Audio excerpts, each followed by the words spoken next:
Welcome to the Gigless Podcast, a podcast showcasing the works and talents of those who lost their gigs during the COVID-19 pandemic. This podcast will feature a range of creatives from the tri-state area who are young visionaries and who contribute to their craft despite the recent events that have happened. Join us today as our host Remi Leibovic speaks with Lex Weaver, a freelance journalist and photographer based in Boston, Massachusetts. As a student pursuing their master's degree and MLK Fellow at Northeastern University, Lex has worked with various artists and projects in community coverage, culture, photojournalism, and throughout GBH's Frontline and Impact department, as well as the Associated Press. You can learn more about Lex's projects and about future works in the show notes of this episode.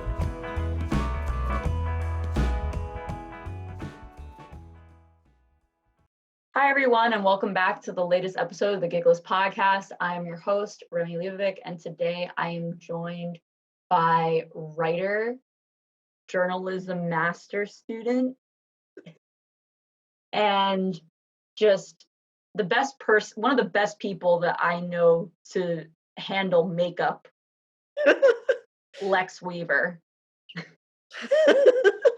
That was an awesome intro. Thank you, Remi. Yes. How are you?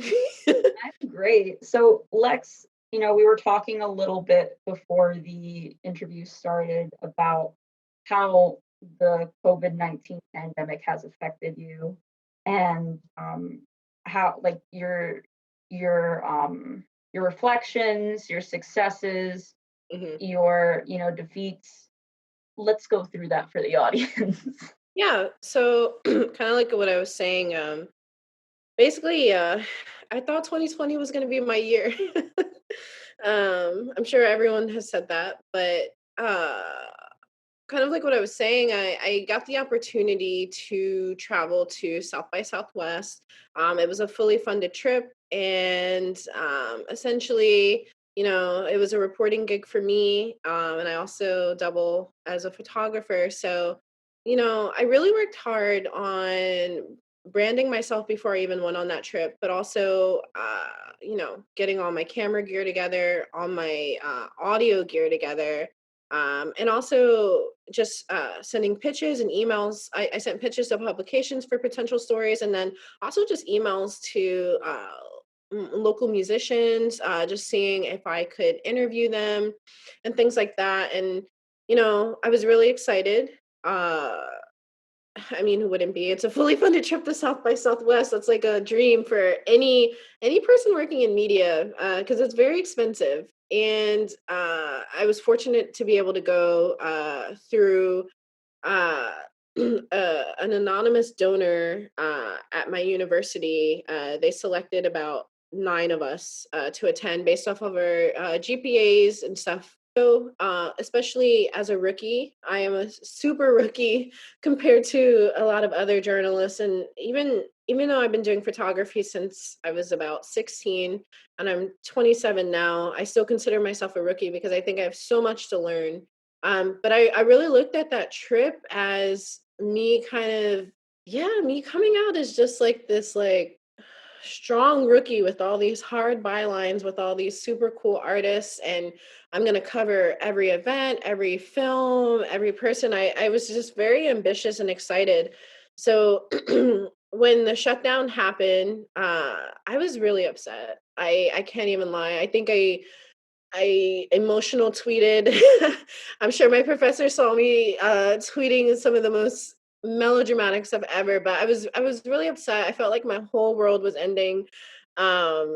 It was just like it was just such a huge opportunity, and I just really felt like, okay, this is the year I'm going to break out as a journalist. I follow so many journos on Twitter, and I watched their trajectory, and I wanted that to be mine, I guess. And yeah, I think, but now that some months have gone by and I've had time to simmer, I'm happy that it got canceled in a way. I'm not happy that the pandemic is happening because of all the suffering and harm and loss and everything, but I'm happy that I had the humbling experience that I did to be at home and kind of reassess my values, because I feel like, yeah, I was excited for the opportunity, but I was more concerned about the bylines and just getting my name out there. And I was really forgetting my values and like what I got into journalism for. And it's a corny phrase that you hear sometimes, but being the people's reporter. And I really like connecting with people. I really like connecting with communities that are not traditionally covered, and when they are, it's the same kind of like savior narrative that gets applied by whoever is writing that piece. And that's kind of what fuels me and like why I want to do journalism. And I don't care about bylines. Like, sure, it'd be nice to get a byline in a big or popular publication, but honestly, I don't really care if it's not going to, enact social change in any way that is impactful and positive, especially towards vulnerable communities. So, you know, March through March and April, I was pretty bummed out, but around May, I kind of grounded myself again. And then obviously with everything happening, with the George Floyd protests and just kind of all of the social actions that started happening towards the end of May, um, even though I wasn't attached to a publication or anything and didn't have any reason. I still felt like a responsibility to get out there and do some kind of reporting. So I did, and it, let me say this: I was broke as hell, and I don't, I don't know if I could curse on this podcast, but I was broke as heck. But Curse if you want. It's an I felt, expression. I felt really inclined to still get out there because everything had dried up. I was at home every single day, and I just felt like I felt like I was losing my creativity, but I also felt like I wasn't connecting with people as well. And obviously, like, I went to the protest for me because I have done a lot of organizing and stuff like that. But I just remember seeing uh posts about the first protest that had happened in Camden, where I think the police officer showed up, but then I saw, like maybe a couple days later, another protest, but it more so was for artists and creatives and the youth. And I felt like really inclined to go. I wound up covering it and putting it on my Medium account, but I just thought I really felt inclined to go because I think that was the first time that I was around other artists and other creatives since the pandemic had first started. And it felt nice to have that sense of community for me because I think we were all kind of in limbo. Like, what do we do with our art? Like, what are we doing? You know what I mean? And to see it transform into that social action that it was, and still people still doing their dancing or doing their poetry. Some people were like rapping and singing and doing all kind of other stuff. And even though we weren't getting paid for it, which is the ideal dream for any artist, it still felt just as fulfilling, uh, which is really grand. And I don't think I felt more unified than with other artists until that day, which was, I thought it was just so beautiful. Like, obviously we were out there for other things too, like racial justice and all this other stuff, but it was, there was a focus on the arts and an emphasis on the arts and just what we've lost and what we can gain through art as well, and how transformative it is. So I just felt like it was very powerful. And that also gave me a little bit more sense of purpose of what kind of gigs I wanted to look for, I guess, going forward throughout the summer. So yeah, I wanted to stop there because I know I ramble. So No, it's fine. You're making 100% sense. You're not, trust me. And yeah, no, so like so let's talk about, so you're in your graduate program, yeah, and where do you go? Northeastern University up in Boston. Okay. And so Lex, tell me, like, what is the, how have you been able to continue during this time where everything has shifted? I know that obviously you had to take a break from the professional work Yeah. because like the main sources of income and stuff and because of everything that got canceled and everything that happened. So tell me, like, how is your schoolwork affected? Because you're at the graduate level where you're working in the professional field. So to those of you who don't know what really happens in a graduate or master's degree program, you are essentially taking classes, but you are focusing specifically on the career field that you want to enter. So most of your classes, yes, you're you're in class, but you're also going to work, like you're getting paid. There's like, it's the real career field. You're just getting a degree and honing in on it, right? So talk about that. Yeah, so to be quite honest, this semester was really, really rough to navigate. Really rough, actually. Uh, yeah, it was, yeah, it's very hard. And I will start off and say that my professors this semester were 100% super supportive of that, because I think I definitely hit some walls for sure.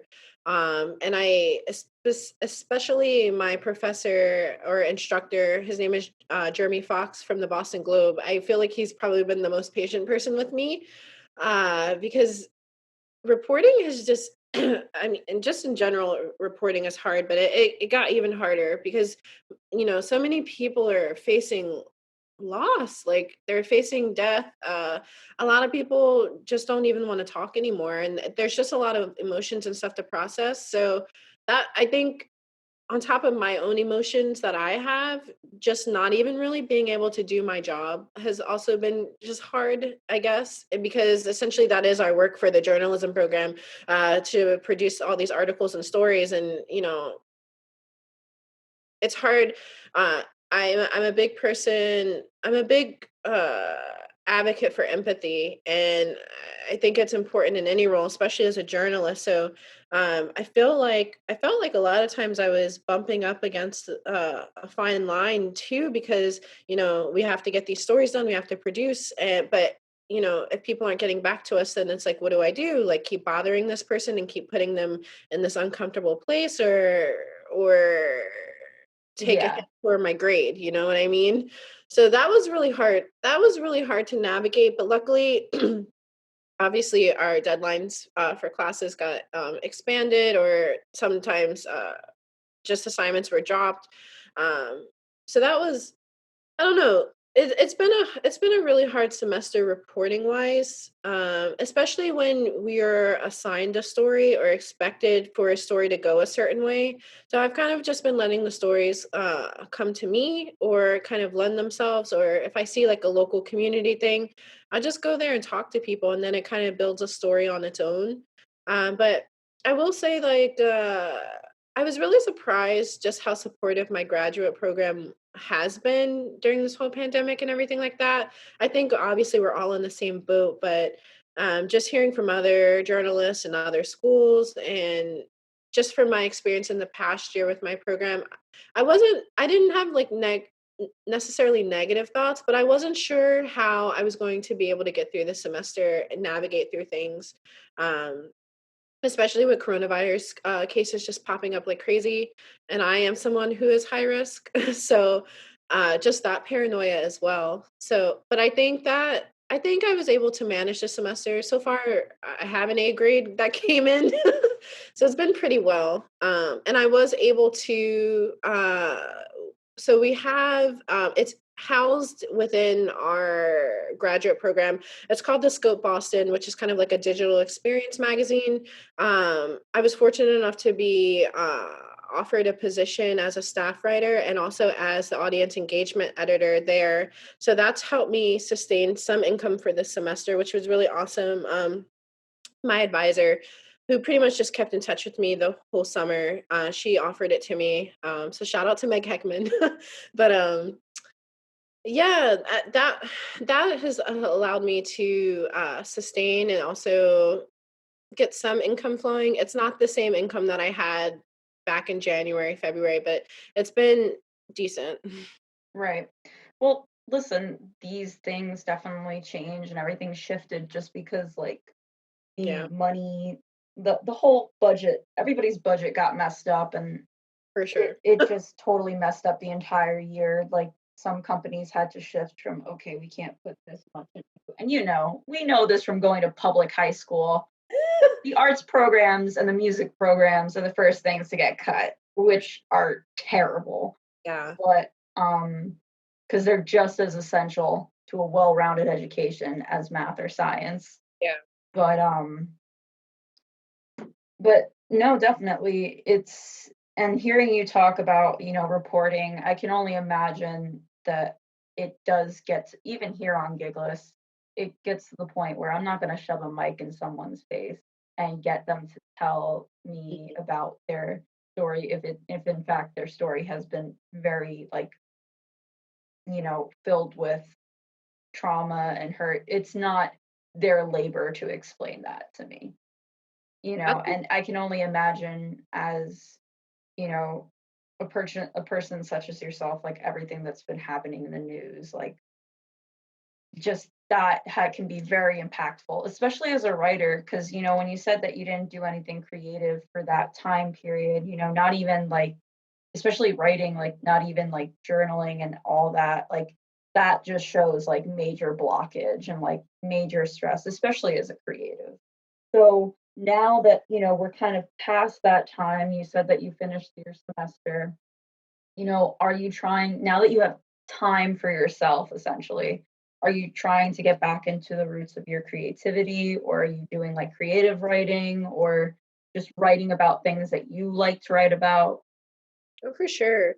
So, my semester probably just ended like a week ago, but um, I wouldn't say the past few weeks, especially, I've just been focusing on freelance writing just because I feel like that allows me more creativity than just being attached to an outlet. So before I strive to be like attached to an outlet, just because obviously it's easier to pick up interviews and whatever have you not. But I feel like freelance allows me the creativity, it allows me my voice, and I can generally use whatever language I would like. And when I say language, I mean language that's specific to my community, as I'm a part of the Black community. I've noticed, especially a lot of digital publications are a little bit more lenient and not as strict with AP style because uh, AP style is great for uniformity and everything like that, but I feel like in a lot of aspects it kind of hinders and it doesn't really do justice to a person because I noticed that a lot of editors at publications or legacy publications, I should say, are just so rigid about AP style that they'll essentially alter a person's voice and it just doesn't sound like them. So I really especially now too, I've just been freelancing and working and pitching and writing in a way that I think is most comfortable and authentic to me without while still following obviously journalism ethics and things like that. um, but I really I think that that's really important, and that was something that I learned kind of while I was stagnant, I guess. Just valuing myself as a writer, and then also just what these publications are looking for. I think that I was talking with a few other seasoned journalists, but I think that one thing, especially as a writer of color, a person of color, a creator of color, right now is a really powerful time for us. Even though it's a time of hurt and frustration, it's a powerful time where people are finally somewhat listening to things that we've been saying for years. So we kind of do have a little bit more creative control. We do have a little bit more options and people are willing to be more lenient. So a lot of writing that I've kept to myself or that I just didn't finish, I found myself picking up again. And I've already made a few connections for early next year for a few pieces that I want to do. And the editing process has been fabulous because I feel like, well, one, I feel like my thoughts are more fleshed out. So I have more time to fully explain like what it is I'm getting at or why this is in here, what is said there.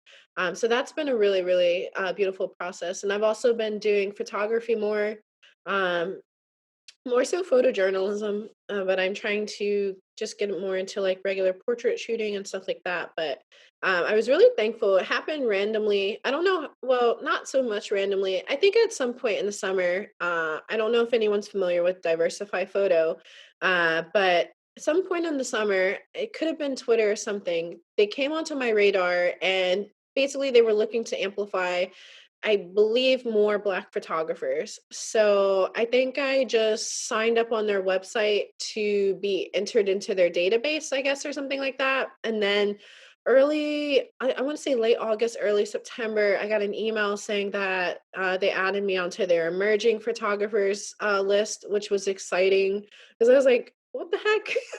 And I was very excited about it, but I didn't understand the reach that it had. But literally, like a week after, I got a call or email from the editor in chief at Teach for America, and Oh, wow. they asked me to do a photo shoot of a Harvard first year. Her name is Nia Birch. She was wonderful, and it was a 1 day photo shoot, and I had to just edit the photos after. But the pay was like the largest pay I've ever had. I've never had a contract so large, and I was like, oh, okay. So that also that kind of sparked me getting more serious. I've always been into photography, but I've always just kind of played back and forth with it because I like my writing a little bit more, slightly more. But that kind of sparked me to get a little bit more serious about my photography as well. So I've been doing a lot. I've been trying to build up my photojournalism portfolio as well,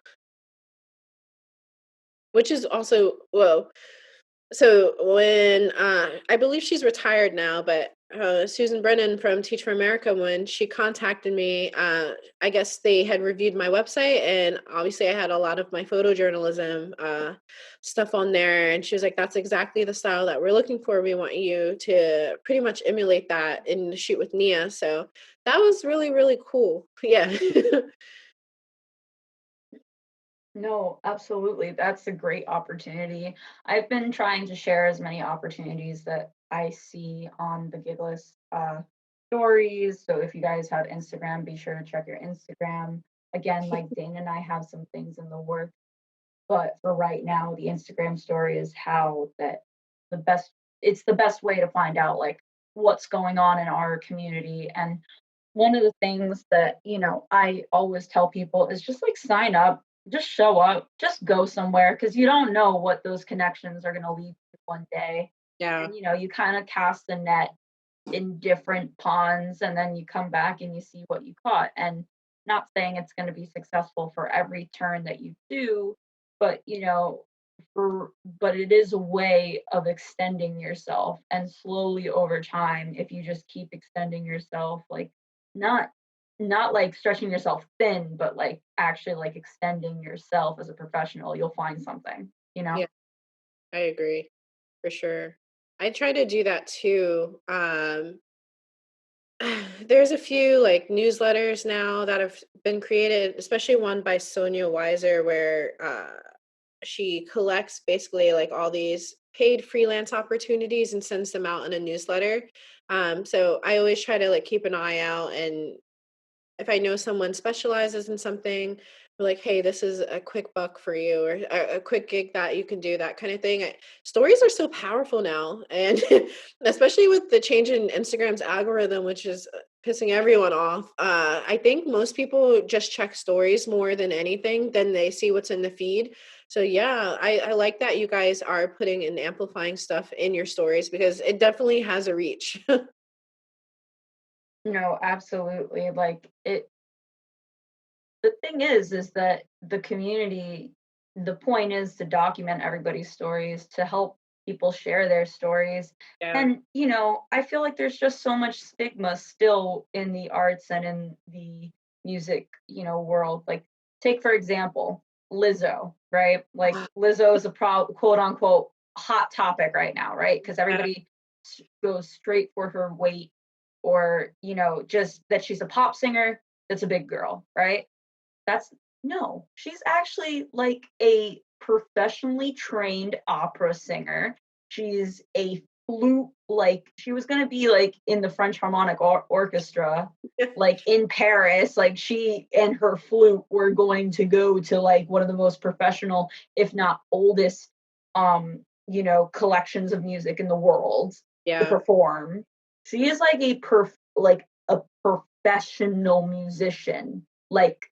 Like classically trained everything. And I feel that when you look at a musician or you look at an artist, you only see the end product because the end product is what we must present. But a lot Yeah. of people they don't really see the process that goes with all of that. Like, oh, why does her pop music sound so good? Well, she understands music theory. Yeah. She knows how to blend genres. Yeah. You know, pop is not just her one specific, you know, genre. She's been versed in the rest.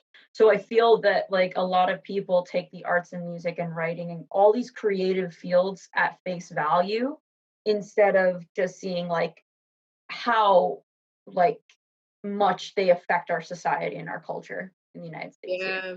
That's one thing that, especially when I interview people, that's one thing that I don't know when that shift happened, but that's one thing that I've been trying to explain before I even start asking interview questions with anyone. Just explaining like the journalism process, even like terminology that we use, like on the record, off the record.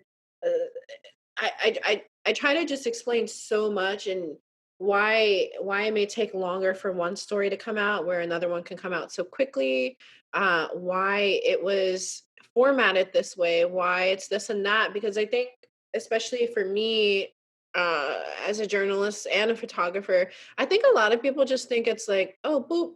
Especially with the photos, you're like, oh, boop, just throw that into Photoshop and up the saturation, or just do this or that, and or honestly, I've gotten the weirdest like responses to the work that I do, and a lot of people, especially, I actually had someone tell me, "You don't need to be in graduate school for journalism," and there's like it's just writing. Like, what do you need to know about?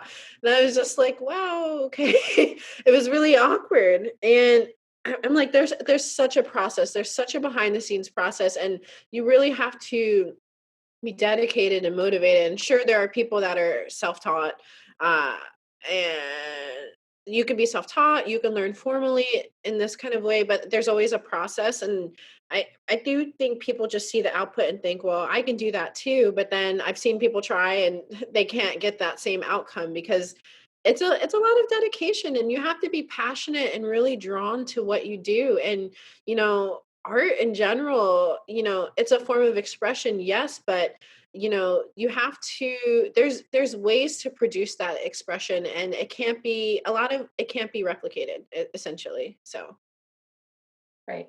Everybody definitely has a different process with creating their music or their artwork. And I think that again, it just gets overlooked. So, you know, so that leads me to one of my next questions is what's your daily routine now? Or your like what are some of the current gigs that you're working on, if you can talk about them, or what's your daily routine that you basically get into that headspace for?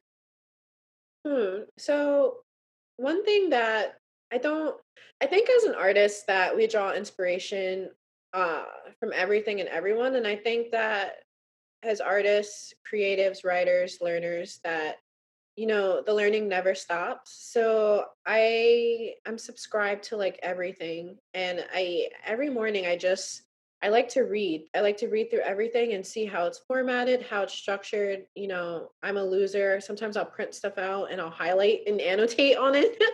um that's usually my starting process. I always wake up very early. I wake up at 5 a.m. every day, and Lucky. Oh my I goodness. do. I'm trying. Oh my god. My problem is that I go to bed like at like 11:30.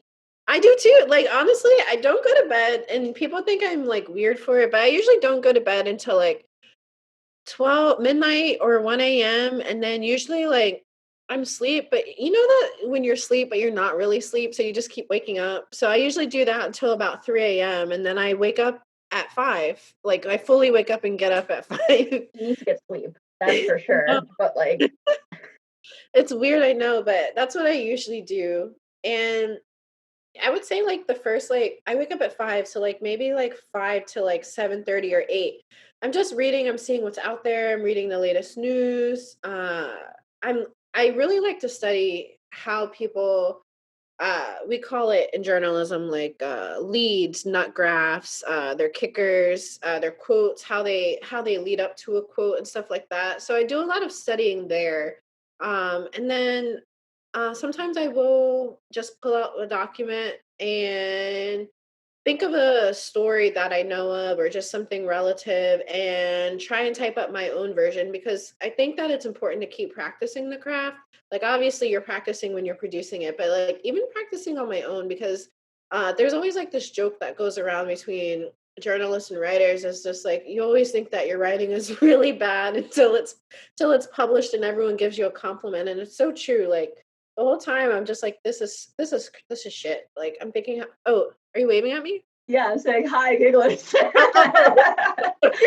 I'm saying that's what it was. It's like Oh, we sent out a pitch and we got published in our article, and I was just like, I relate to everything that you were saying. Imposter syndrome. that's what you think. Like, the whole time you're just like, no one's gonna get it. Like, this is so shitty. Like, and then like every time I put something out, everyone's like, oh my God, I read it. And I'm like, you read the whole thing? And they're like, yeah. And I'm like, did it sound good? And they're like, yeah. And I was just like, did you get what I was trying to say? And they're like, yes, it's really good. You're an amazing writer. And I'm just like, and I don't believe it, because I just, I don't know. I'm very critical of my work, but also I just, there's so many great people that have influenced me, and I'm not on their level. I know I'm not, and I don't think I'm anywhere close, but I want to be on that level. And until I get there, I just feel like my work is just mediocre trash, which isn't a great thing to say. Especially as I'm trying to make a name for myself, because I think I do good work, and I think I do good by the sources that I talk to. Yes, but I always feel like, for me personally, that there's a need to improve. So that's what I work on every single day, even when I'm not writing. But like I said before, I am doing a lot of freelancing, and I have a piece coming out with the Boston Art Review. Should be at the top of the new year. And I'm actually working on a really big piece that I just finished. It's more of a personal essay, but personal essays are kind of like a hot ticket a little bit again. So I am looking to shop around some locations will take it. But I'm actually getting ready to graduate next month. So in less than 6 months, actually. I get in May. Well, 6 months, just kind of, it's December. Anyway, I'm graduating soon in the spring, and I need a job. Like, freelancing is cool. And so I want to go back a little bit and clarify that I started freelancing a little bit last March. Just by doing work and helping AP, the Associated Press, with like their elections and stuff like that kind of thing. Uh, but then obviously with everything that happened, the shutdowns and stuff like that, I wasn't really freelancing. And then I got laid off from my like part-time job. So I worked at Sephora, and then I think I had like an on-campus job. So freelancing, until you've got the science down and you're pulling in the big dollars, it wasn't sustainable enough for me to just freelance on my own. And I didn't, so I always had like a backup job.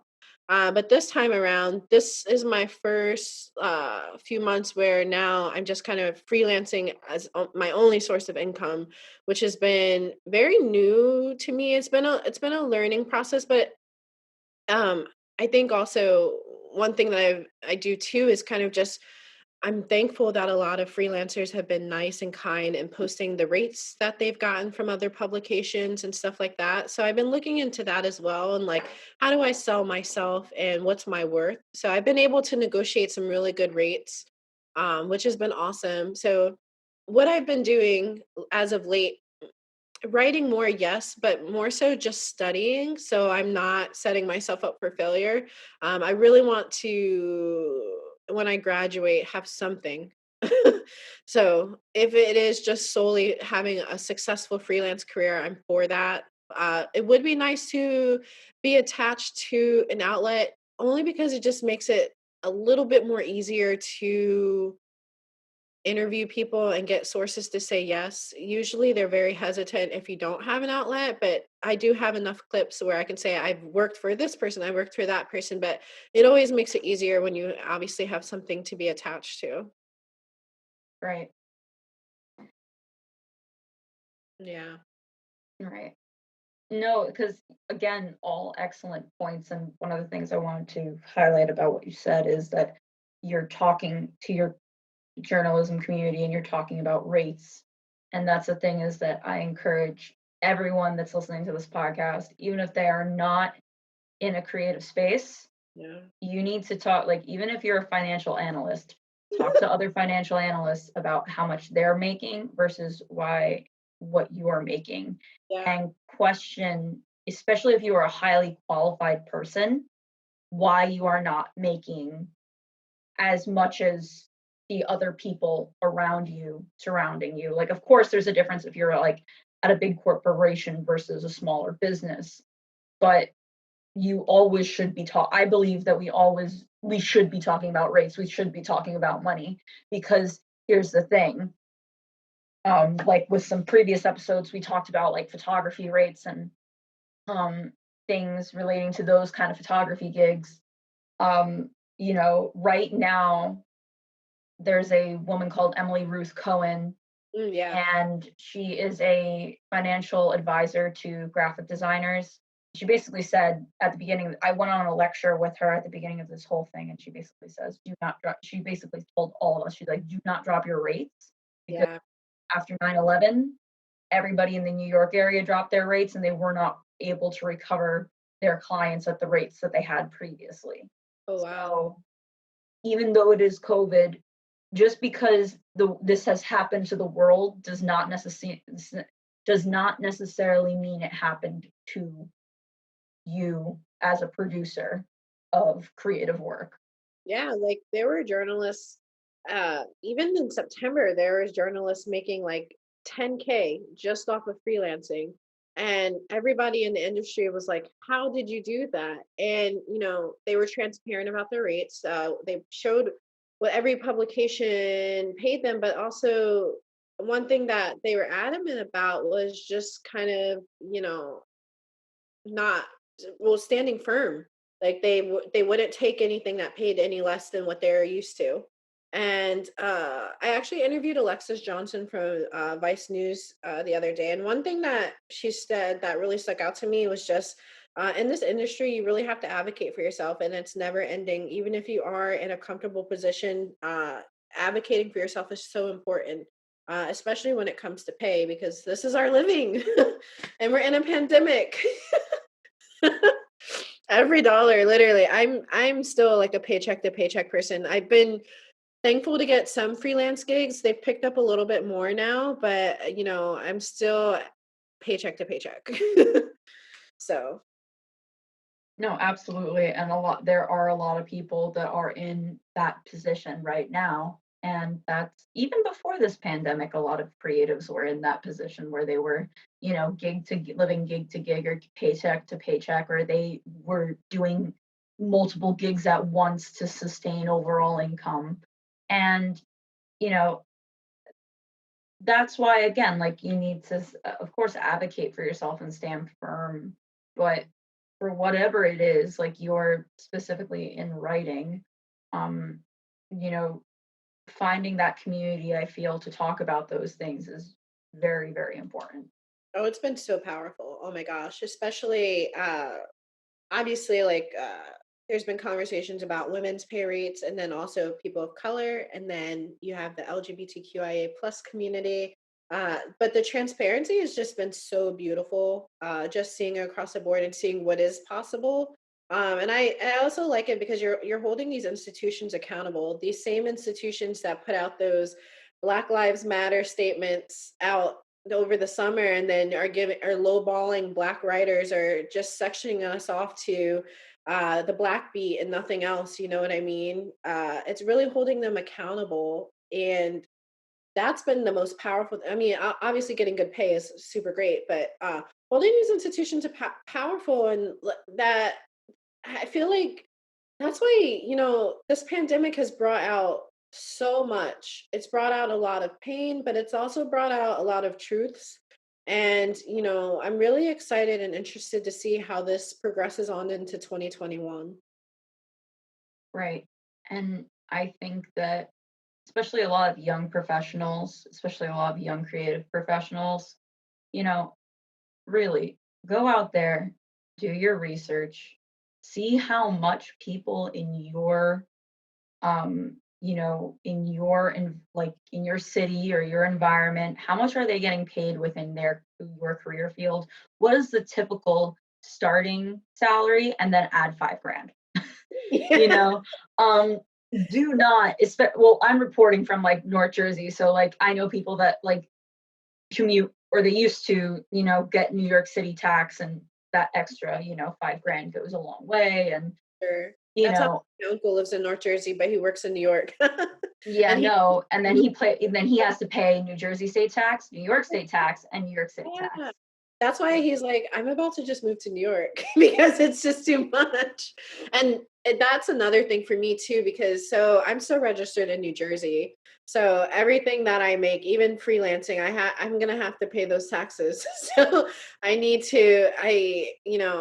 primarily work up in Boston. A lot of my contracts are Boston based, but I'm the freelance money, and that's another thing that I don't think they really teach you when you're freelancing, which I learned kind of the hard way, but I'm on it this year. You know, when you're signing these contracts or getting these one-time payments, you're like, yes, I just picked up a quick 500. But in reality, like you think you're picking up 30%. 500. Yeah, yeah. And You got to put away 30% of that. yeah, Whatever you make, 30% has to be put away for I did, taxes. and I learned that the hard way for sure last tax season. And I was like, damn, but that's a big one because I when I first saw people starting to post their rates and stuff, I was like, wow, like I can be making this much money. And I was just like, but really, like it's still not even that much because you're getting so much with taxes. But it's a tricky system. Right. And so we're getting into the last 5 minutes of this interview. I know it goes by so quick, Yeah. but is there any final thoughts that you would like to share with us? Ooh, Or that's plans broad. for the future, like anything that we could look forward to? Because, you know, it's December when we're recording this, and 2021 is just around the corner. Yeah, so depending on when this gets published, I hope everyone looks forward to my newest piece with the Boston Art Review. I think this is probably this piece with the Boston Art Review. It's probably been the longest editing process I've been through so far. It took about a good 2 months. I think I pitched back in September. I got the okay probably towards the end of September, and it's just been a lot of back and forth since then. I think I had finished a piece like mid-October, and then the editing process and everything.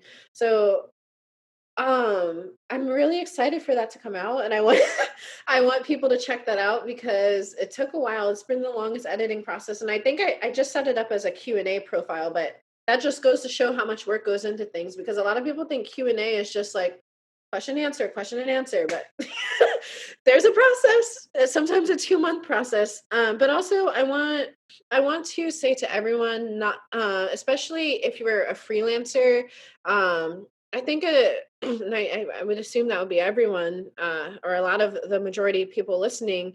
You know, two things that I always say over and over again is, one, what are your values? And then two, how accessible are you? And I think both of those are just so important. Access can go in a lot of ways, but you want to be accessible to the person who has the least access. And that's something that I always think about.